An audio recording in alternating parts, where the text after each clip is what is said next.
Net mo siya sa self-timer, binago mo rin yung setting. Ayun o. 1, 2, 3. Mahilig tayo sa pelikula or sa movies. Sino bang hindi? Eventually, gusto ko na rin gumawa ng sariling pelikula. Kasi na-figure out ko na ang buhay ay isang tuloy-tuloy na pelikula. Pansin ko na ang kaisipan, paniniwala o punto vista ng isang tao ay maaaring mabago ng isang pelikula.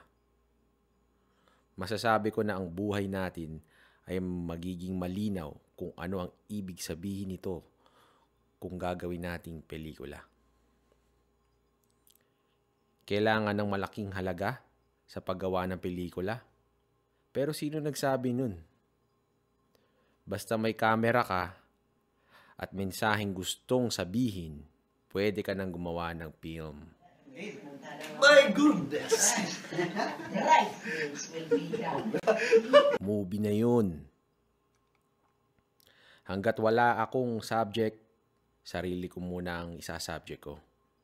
Pwede ring mga tao sa social circle ko o mga tropa. Ikaw, gusto mo bang mag-artista?